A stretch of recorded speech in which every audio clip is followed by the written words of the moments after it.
Assalamualaikum warahmatullahi wabarakatuh. Perkenalkan, nama saya Bagas Nurmansyah. Saya Ahmad Yusrozani. Di sini kami dari SMK Negeri 1 Mlego.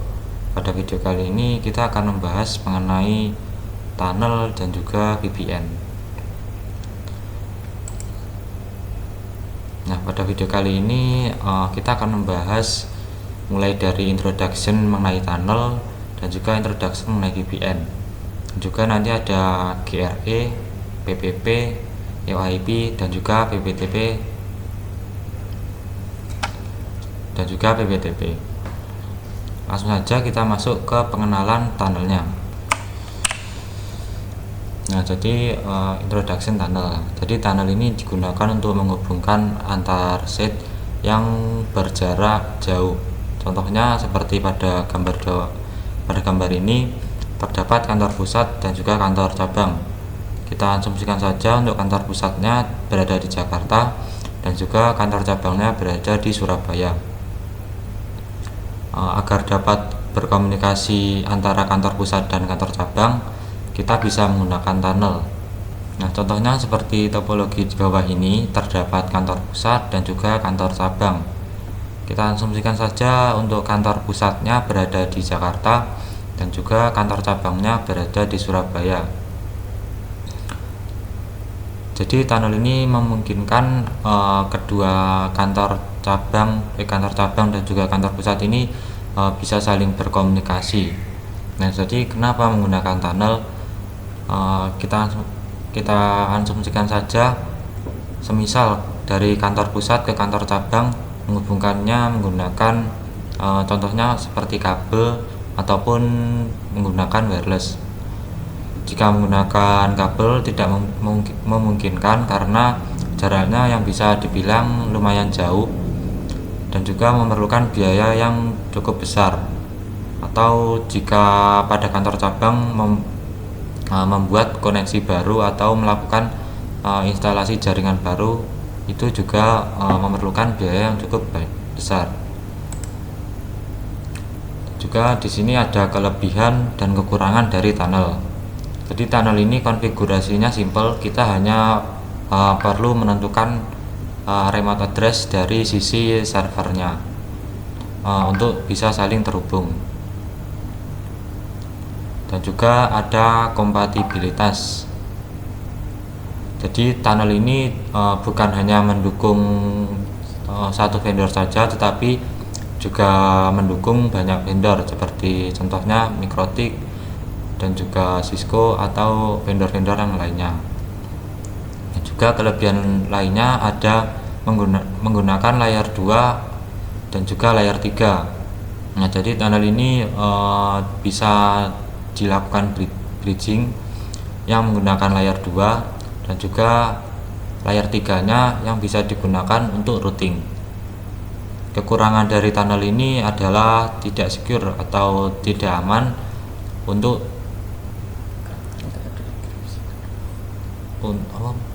Karena nggak ada enkripsi karena tunnel di sini tidak memiliki enkripsi secara bawaan tidak secure atau tidak aman karena tunnel tidak menggunakan enkripsi secara bawaannya dan juga rentang terhadap MITM atau biasa disebut dengan man in the middle karena tidak ada enkripsi yang dilakukan dalam hal ini. Contohnya seperti set A ingin berkomunikasi dengan set B, karena dalam jalurnya tidak ada enkripsi, maka bisa saja ada pihak ketiga yang melakukan peretasan pada jalur tersebut. Juga memerlukan IP public dari kedua set. Jadi syarat menggunakan tunnel ini antar set harus menggunakan IP publiknya masing-masing atau harus menggunakan IP public. Selanjutnya ada introduction VPN. Ya, ada introduction VPN. VPN dapat digunakan untuk menghubungkan perangkat entah itu perangkat router atau perangkat jaringan ataupun perangkat komputer agar dapat seolah-olah terhubung atau menjadi bagian dari VPN servernya. Nah, di Di sini VPN dapat digunakan semisal kita lihat pada topologi yang berada di sisi kiri, di mana pada setiap jaringan atau setiap router di sini memiliki jaringan lokalnya masing-masing. Kita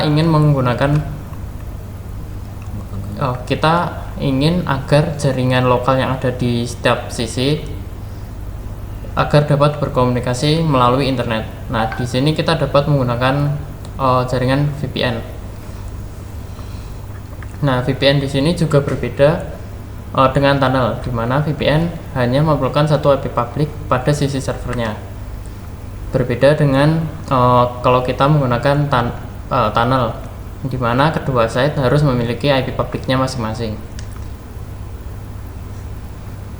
Pada topologi yang berada di sisi kanan, di sini tunnel juga dapat digunakan ketika mobile client atau perangkat jaringan seperti komputer ataupun laptop ingin mengakses server yang ada di jaringan lokal kita.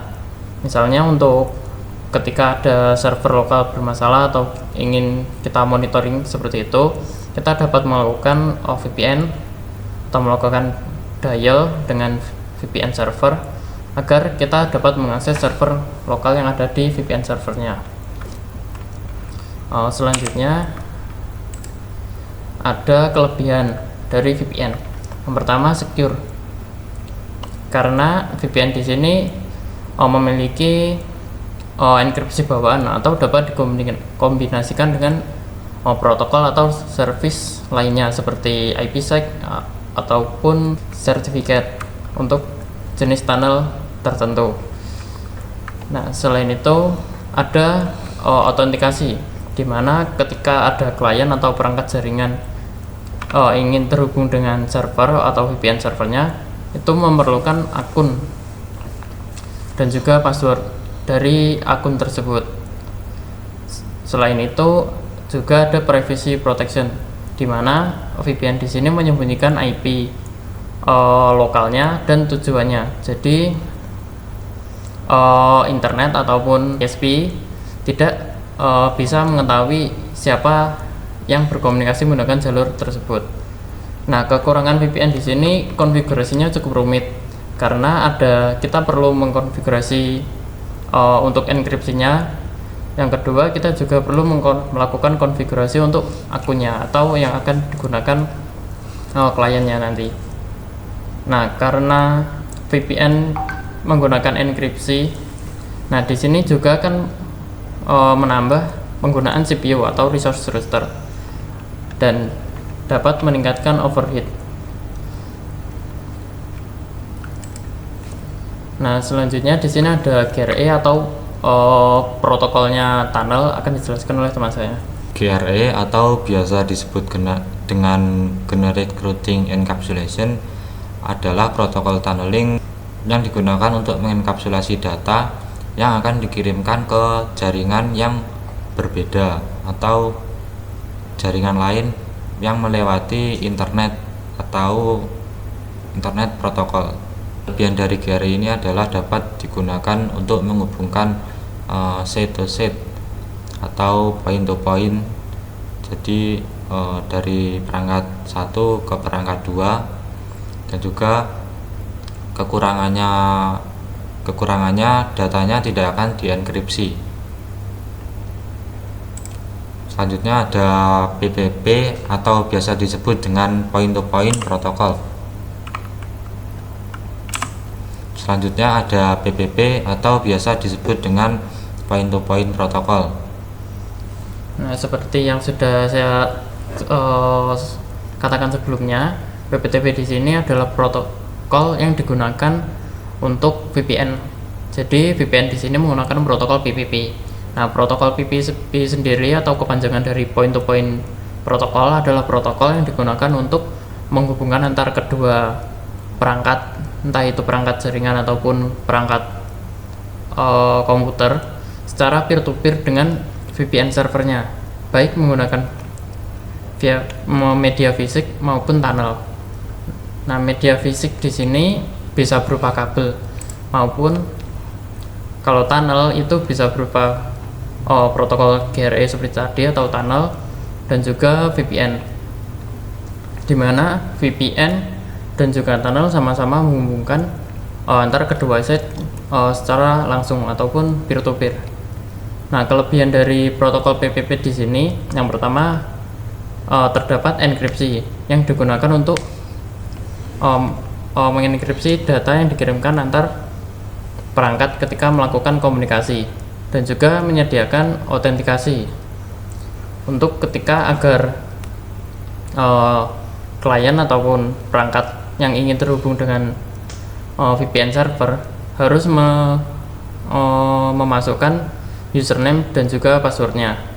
Nah, kekurangan dari protokol PPP di sini hampir mirip dengan kekurangan dari VPN sebelumnya, di mana konfigurasinya cukup rumit dan juga rawan overheat ataupun penggunaan resource perangkatnya itu lebih banyak.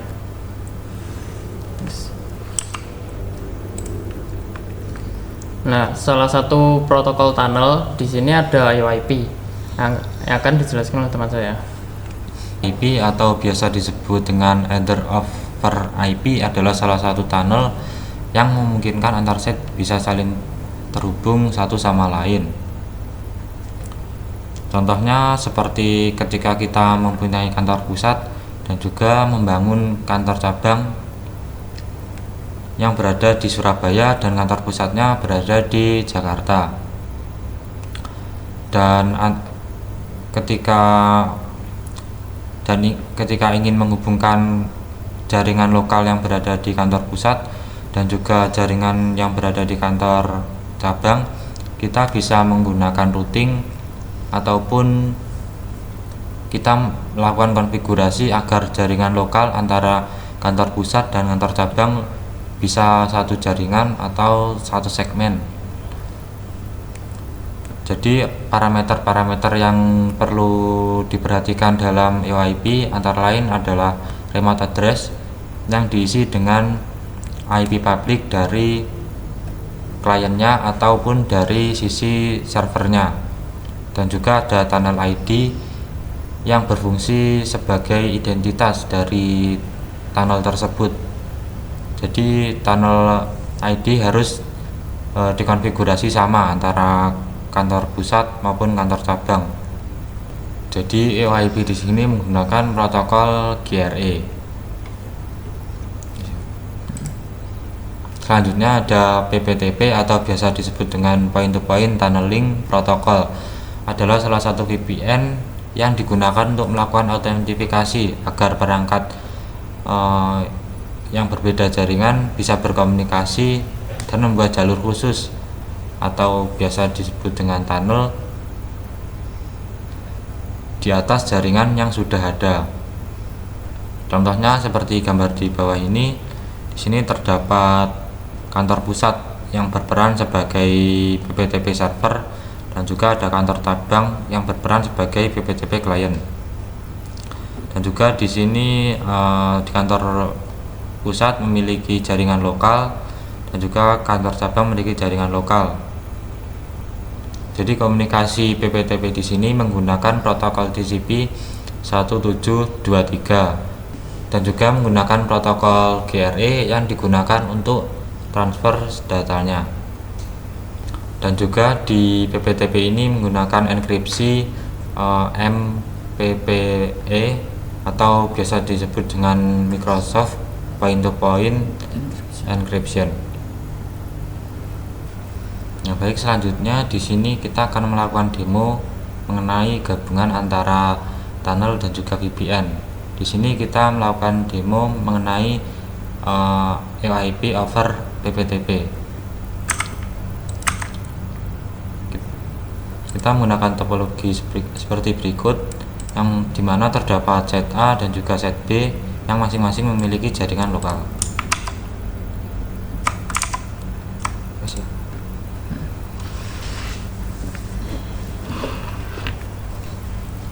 Di sini kita akan melakukan konfigurasi. Yang pertama adalah PPTP, yang dimana kita akan menjadikan set A sebagai PPTP server dan juga set B agar menjadi PPTP kliennya.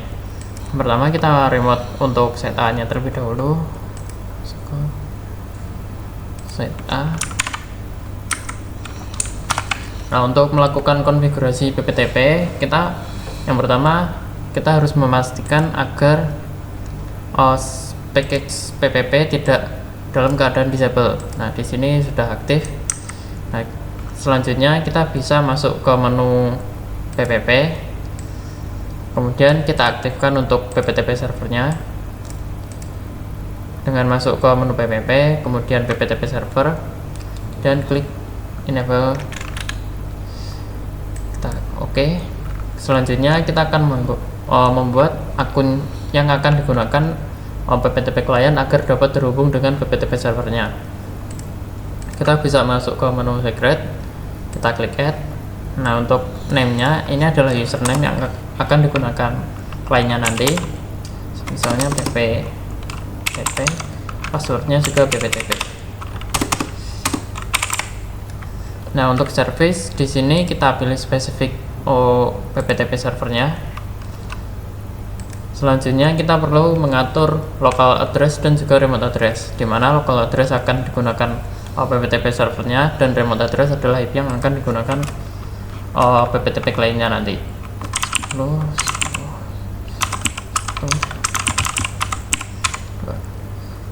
Lalu kita klik apply, lalu oke. Nah, untuk konfigurasi PPTP servernya pada set A di sini sudah selesai. Selanjutnya kita lihat pada IP public yang digunakan set A. Di sini IP-nya adalah 10.192.110.208. Di sini kita pilih saja. Di mana IP di sini akan digunakan untuk site B atau PPTP kliennya dial agar dapat terhubung dengan PPTP servernya. Selanjutnya kita akan remote site B. Nah, sama seperti sebelumnya, kita harus memastikan package-nya tidak dalam keadaan disable. Di sini sudah aktif, kita bisa masuk ke menu PPP. Nah, untuk melakukan dial, di sini kita bisa klik add atau drop down. Di sini drop down, kita pilih PPTP client, masuk ke tab general. Nah, pada parameter connector di sini kita isikan IP public yang digunakan set A. Nah, untuk usernya yang sudah diatur pada secret sebelumnya, kita klik apply lalu oke. Nah, di sini sudah muncul flag error atau PPTP yang digunakan sudah berhasil terhubung. Nah, kita bisa lihat pada IP address di mana set B atau PPTP kliennya mendapatkan IP 10.10.2 yang sudah diatur pada secret pada PPTP servernya sebelumnya. Nah, selanjutnya untuk konfigurasi EOIP akan dijelaskan oleh teman saya. Baik, di sini saya akan menjelaskan konfigurasi untuk EOIP-nya. Di sini kita mulai konfigurasi yang berada di set A terlebih dahulu. Caranya kita masuk ke interface, kemudian kita klik menu EOIP, kita tambahkan. Nah, kemudian di sini parameter yang perlu diisi seperti yang sudah saya sampaikan tadi, bahwa memerlukan yang namanya remote address. Nah, di sini remote address-nya kita isi menggunakan IP public dari kliennya tadi. Di sini kita menggunakan IP yang didapatkan ketika kita melakukan dial PPTP. Kita cek terlebih dahulu pendapatannya berapa. Nah, di sini IP public dari hasil dial klien atau site B ke sisi server mendapatkan IP 10.10.0.2. Kita isi sini 10.10.0.2. Nah, dan di sini untuk parameter tunnel ID-nya kita isi contohnya 12. Dan kita klik apply dan oke. Untuk konfigurasinya di sisi server set A, IP-nya cukup simple. Selanjutnya kita akan konfigurasi pada set B nya. Kita masuk ke menu interface, kemudian EOIP kita tambahkan. Nah, kemudian di sini kita isi remote address dari IP public yang didapatkan ketika melakukan tunnel PPTP tadi. Kemudian tunnel ID nya kita harus samakan seperti yang berada di sisi server tadi.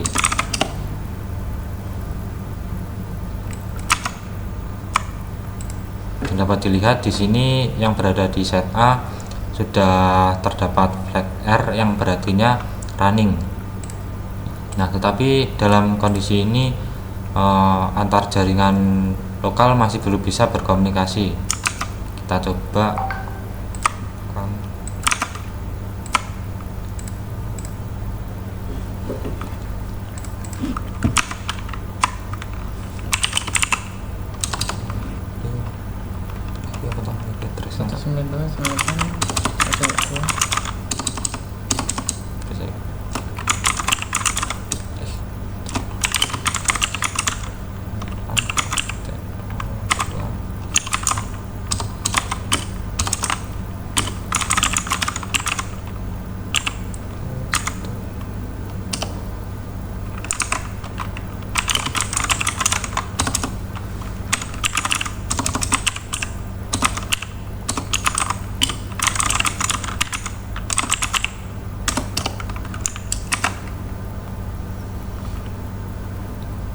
di sini untuk set A mendapatkan IP kita coba. Nah, di sini di set A mendapatkan IP 1.1 untuk yang berada di VPC 3. Juga di sini untuk yang berada di set B mendapatkan IP 192.168.2.2. Nah, kemudian kita coba lakukan ping dari set B, jaringan lokal set B ke jaringan lokal milik set A.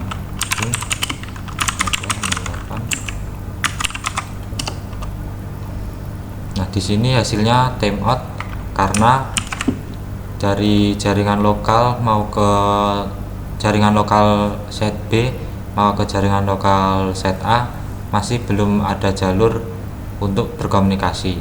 Nah, kita perlu melakukan routing agar antar jaringan lokal bisa saling berkomunikasi.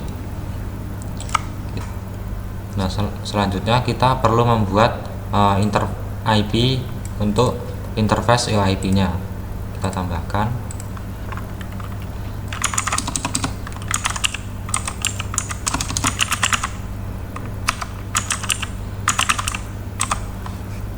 Untuk interface-nya kita pilih yang EOIP. Kemudian kita buat juga untuk yang berada di set B.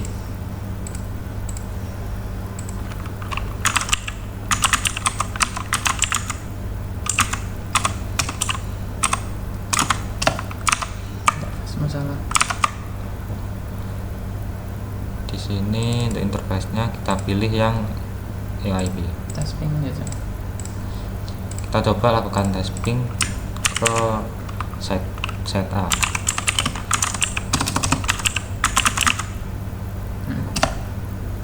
Nah, di sini hasilnya sudah replay.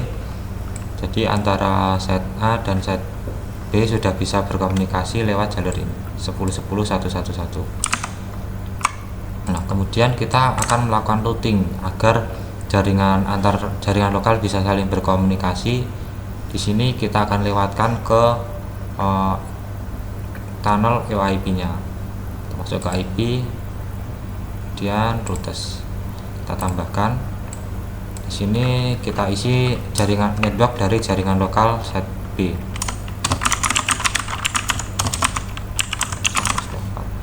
Dan di sini untuk gateway-nya kita isikan dari IP EOIP yang berada di set B.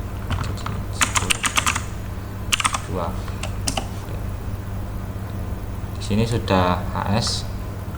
Kemudian kita tinggal melakukan routing balik dari sisi set B nya. IP. Di sini kita isi network dari jaringan lokal site A.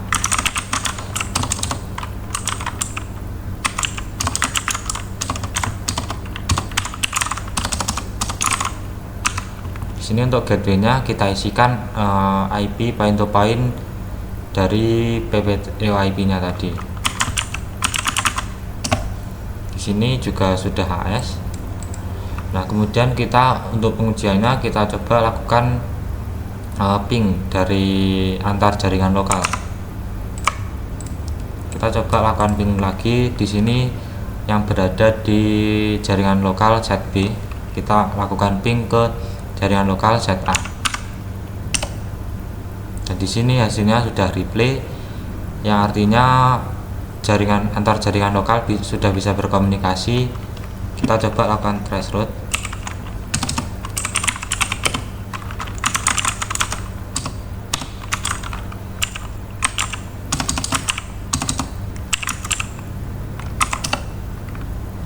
Dan di sini hasilnya dari IP 192.168.2.1 akan diarahkan ke IP 10.10.111 yang dimana di sini IP EOIP dari set A.